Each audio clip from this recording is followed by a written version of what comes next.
अब हम देखते हैं कि हमारे पास दो तरह के बारंबारता बंटन और होते हैं, एक असतत और दूसरा सतत, यानी डिस्क्रीट है या कंटीन्यूअस है। जब इस तरह से हमारे पास बारंबारता बंटन हो, इसका मतलब क्या है? एक हमें x दे रखा है या फिर f के साथ दे रखा है। अब x और f यदि हमें दे रखे हैं तो x की जो प्रेक्षण हैं उनकी बारंबारता प्रत्येक प्रेक्षण की वो हमारे पास f के रूप में है। अंतर अब क्या होगा कि हमें सबसे पहले माध्य निकालना है। जब हमारे पास केवल x था, f नहीं था, तब हमने माध्य निकाला था, x का कुल जमा किया और उसके बाद कुल प्रेक्षण से भाग दे दिया, माध्य मालूम हो गया। हमने 10वीं क्लास में इसको बहुत अच्छी तरह से x और f के साथ माध्य निकालना सीखा हुआ है। इसके लिए एक तरीका fx वाला है, f को x से गुणा किया, fx को गुणा करने के बाद हमने इसका टोटल पता कर लिया, सिग्मा fx। हमने f का भी कुल पता कर लिया और वो हो गया हमारे पास सिग्मा f। अब माध्य हो गया सिग्मा fx बटा सिग्मा f। इस तरह से पहले हम माध्य पता करेंगे और जब माध्य मालूम हो जाए तब x माइनस एक्स बार, बाकी तो वैसा ही है, x माइनस एक्स बार पता करने के बाद फिर इसका वर्ग करेंगे। लेकिन एक विशेष ध्यान क्या देना है इसी में कि मान लो मुझे x दे रखा है, मुझे f दे रखा है। हमने एक विचलन विधि भी पढ़ी थी, उसमें क्या था, यदि x के जो भी प्रेक्षण हैं यदि उनमें सभी में समान अंतर हो तो हम उसमें कोई बीच वाला अंक कल्पित माध्य लेकर के हम पहले d निकालते हैं और d निकाल करके h इसमें सभी प्रेक्षणों के बीच का अंतर होता है। फायदा क्या होता है, ये जो प्रेक्षण है ये एक छोटे रूप में हमें d के सामने आ जाते हैं। अब बजाय fx करने के हम fd कर लेते हैं और fd करने के बाद फिर हमें इसका टोटल करना है fd का, सिग्मा fd। तब माध्य हमारे पास हो जाता है कल्पित माध्य प्लस सिग्मा fd बटा सिग्मा f गुणा h करके। इस तरह से हम माध्य पता करते हैं। लेकिन अगर मेरे पास सतत बारंबारता बंटन हो तब हम क्या करेंगे, हमें सबसे पहले वर्ग अंतराल दे रखा होगा। अब वर्ग अंतराल यदि मुझे दे रखा है, यहां पर भी जो विशेष ध्यान देना है, मान लो 0 से 10, 10 से 20, 20 से 30, इस तरह से हमें वर्ग अंतराल दिया हुआ है और साथ में हमें f दे रखा है। पहला ध्यान, जो इसकी उच्च सीमाएं हैं बहुत ध्यान से देखना, क्या सभी में समान अंतर है? अगर समान अंतर है तो विचलन विधि ज्यादा अच्छी है, नहीं है तो सबसे पहले तो x पता करेंगे जो इनके बीच का अंक होता है, 0 और 10 को जोड़ करके बीच में 2 का भाग लगा देंगे, x मालूम हो जाएगा।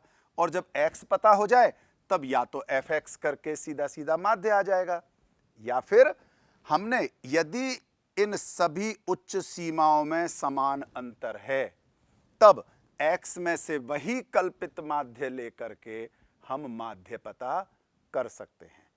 अब यहां पर जो विशेष बात है, माध्य पता हो गया, x माइनस एक्स बार पता हो गया, हमने इसका वर्ग भी पता कर लिया।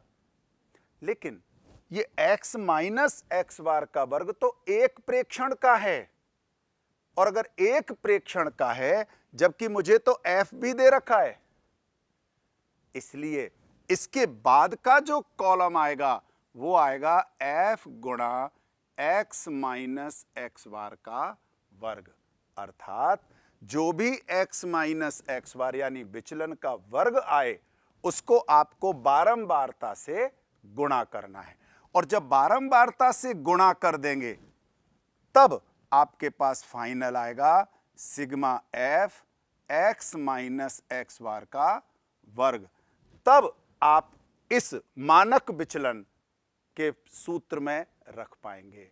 अर्थात दो सूत्रों में अंतर क्या रहा, चूंकि बारंबारता है इसलिए इस वाले में f और साथ में गुणा हो रहा है ना। अगर ये प्रसरण पहले पता करेंगे तो वर्गमूल का निशान नहीं होगा, बस इतना सा देखना है। आइए एक उदाहरण देखते हैं।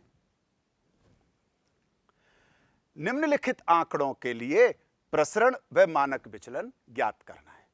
हम जानते हैं कि प्रसरण हमें पहले पता करना चाहिए क्योंकि इसमें वर्गमूल नहीं है, और प्रसरण पता करने के बाद जब हम उसका वर्गमूल निकालते हैं तो मानक विचलन आ जाता है। यहां हमें क्या करना है, x लिखा, f लिखा।